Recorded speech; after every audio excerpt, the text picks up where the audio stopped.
مساء الخير، عاملين ايه؟ يا رب تكونوا بخير. النهارده اول يوم رمضان.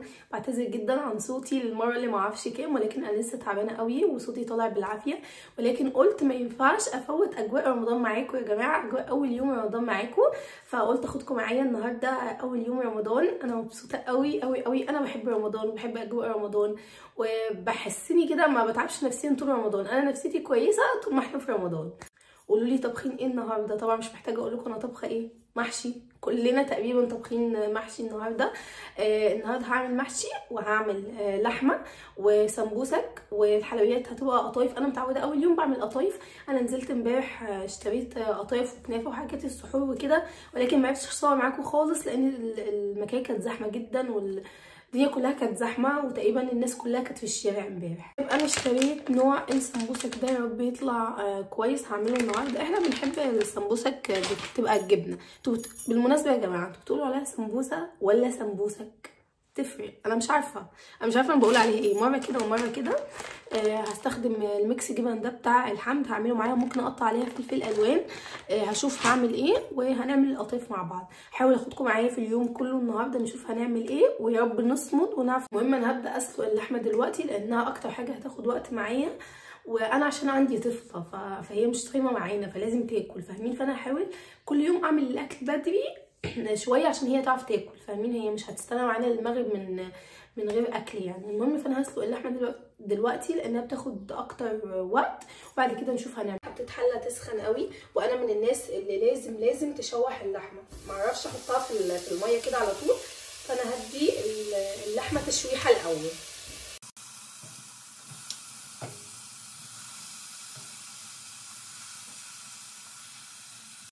بعد ما حطيت اللحمه عندي بصلايه. ما بحبش اقطع البصلايه 4 او نصين او اي حاجه، لان لما اللحمه بتستوي بحس ان البصل عايم كله في الشوربه، والشوربه كلها بصل، فانا بحب احط البصلايه زي ما هي كده، هي بتدي النكهه بتاعتها، وبرده ما بتكونش عايمه كده في الشوربه. استاتيولا، وهبدا اقلب اللحمه.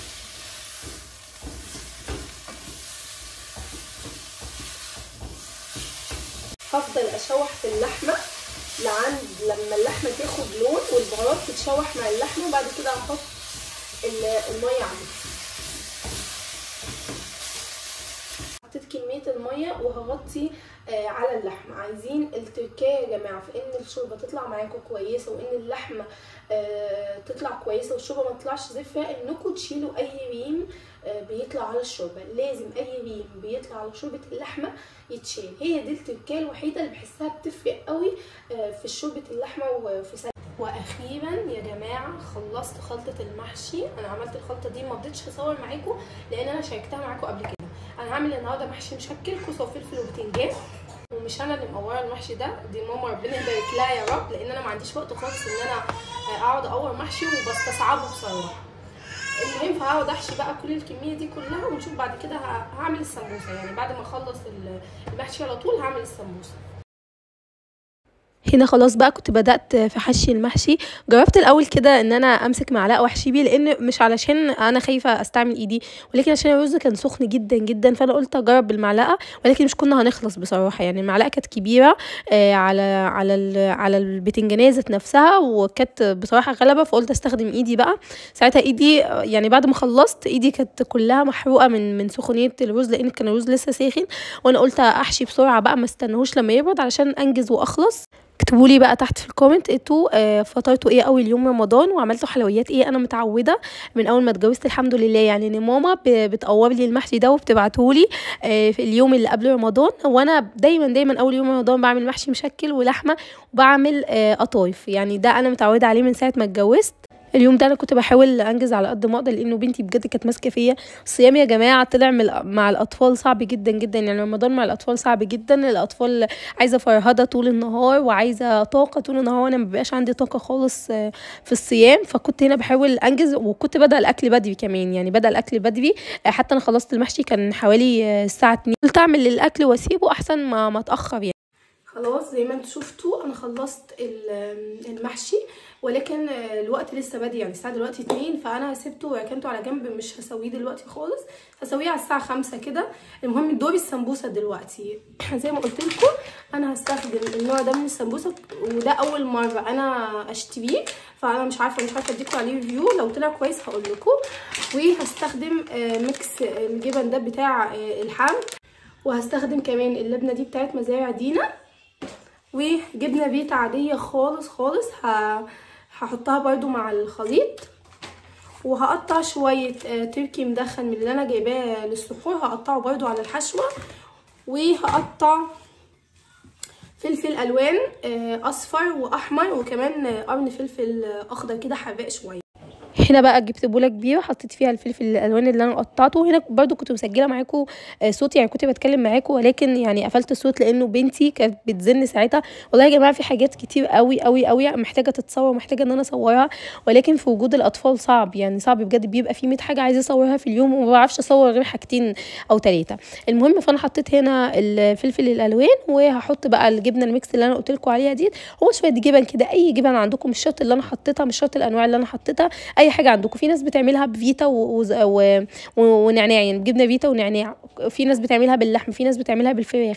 انا رمضان اللي فات يعني طول رمضان كنت بعملها بالفراخ، ولكن انا اليوم ده ما كانش عندي طاقه ان انا لسه اطلع بانيه وافكه واعمله شاورما، لان انا بحشيها بالشاورما. المهم يا ولاد تعملوها بجبنه، تعملوها بلحمه، تعملوها بفراخ، هي السمبوسك في كل حالاتها تحفه. قولوا لي بقى انتوا بتعملوا ايه اطباق جانبيه؟ يعني انا اليوم ده عملت مع السمبوسه، عملت بطاطس ويدجز. انا بعملها على طول، يعني تقريبا من اول رمضان كل يوم بعمل البطاطس الويدجز دي، انا بحبها بصراحه، وهعملها معاكم النهارده كمان. ومن ساعه ما الاير فراير جت وهي شجعتني ان انا اعملها، لان انا كنت بستصعبها الاول في الفرن، كانت بتاخد وقت كبير قوي. دلوقتي لا، كبيرها قوي في الاير فراير تلت ساعه وبتكون مستويه وتمام. وطبعا السلطه الخضراء او سلطه الخضار دي لا غنى عنها كل يوم على السفره، بحسها بتبلع الاكل كده. وفي ناس بتعمل شوربه، يعني في ناس السفره بتاعتها كل يوم المفروض يكون عليها شوربه. انا ساعات بعمل شوربه وساعات بعمل ده. انا عملت الخلطه وعملت شويه دقيق وميه علشان اعمل بيهم السمبوسه، يعني الزق بيهم السمبوسه. هروح بقى الفها كلها وهوريكم شكلها في الاخر.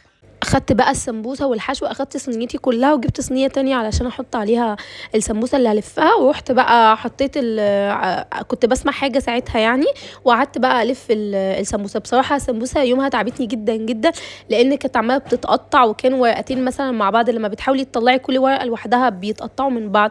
لو تاخدوا بالكم 3/4 تقريبا متقطع، ولكن انا حاولت اتعامل يعني، واخدت وقت معايا، يعني اخدت وقت معايا جامد. لو اللفه مثلا بتاخد نص ساعه، دي اخدت معايا ساعه. ولكن انا قلت هطلع بره اقعد على الركنه واعملها، علشان انا كنت حاسه ان احنا هنطول في حوار السمبوسه ده. انا بلف لفه السمبوسه كلها على بعضها، واللي بيفضل بحطه في الفريزر. ممكن لفه السمبوسه دي ناكلها على 3 ايام عادي، بس بحشيها كلها وبحطها في كيس في الفريزر او في طبق. ولما بعوز كل يوم منها بطلع بحطه في الاير فراير، او لو هتحمروه في الزيت براحتكم، وبطلع منها كل يوم وهي جامده كده، بحطها في الزيت على طول او بحطها في الاير فراير. المهم تعالوا بقى نعمل البطاطس الويدجز مع بعض. انا جبت بطاطسيتين، ما بكترش بصراحه علشان ما فيش حاجه تفضل، يعني انا معتمده رمضان ده انه اقلل كميه الاكل علشان ما فيش حاجه تفضل مني، لان انا بصراحه ما بنحبش الاكل البايت، وما بنعرفش ناكله تاني يوم، وبالذات في رمضان. يعني ممكن في الايام العاديه ناكل اكل بايت عادي، انما في رمضان لا، ما بحسش، يعني ما بحسش الاكل البايت. المهم انا قطعت البطاطسيتين زي ما انتم شايفين، الشكل اللي انتوا تحبوه. عايزينها مكعبات، عايزينها زي ما انا عاملاها كده صوابع، اي حاجه عايزينها اعملوها. وبعد كده التوابل اللي قدامكم دي، انا حطيت تقريبا الاول قرفه، بعد كده بابريكا، وهحط كاري، وهحط بهارات، وهحط كزبره وملح وفلفل اسود وكمون. ده بس كل البهارات اللي انا حطيتها. وهحط زيت، في ناس بتحط زيت زيتون، في ناس بتحط زيت ذرة، وفي ناس بتعمل البطاطس الويدجز دي بالزبده، بس انا حطيت زيت ذرة عشان يبقى اخف، عشان لو بنتي زي ما قلت لكم هتاكل منها.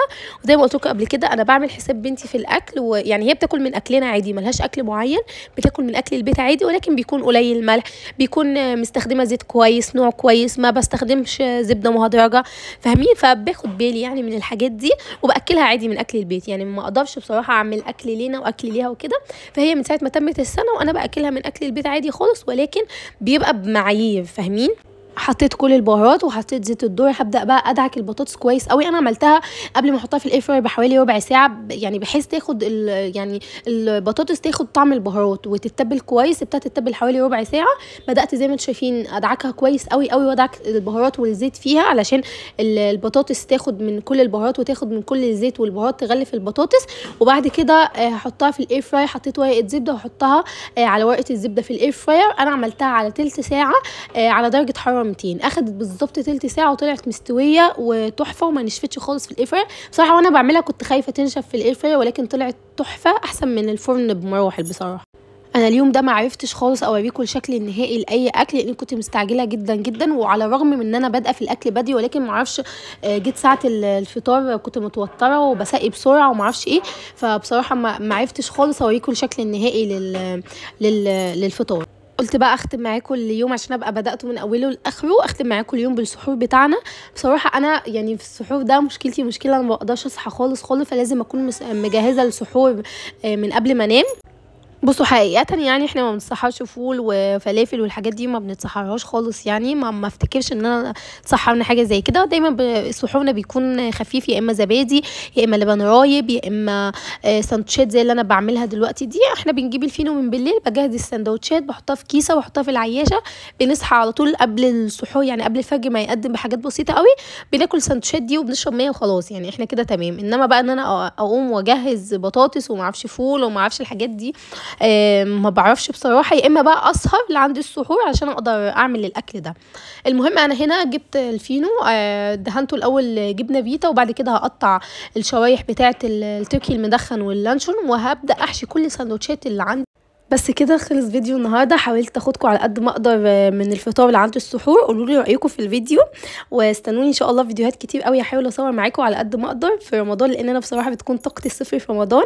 اشوفكم على خير. باي باي.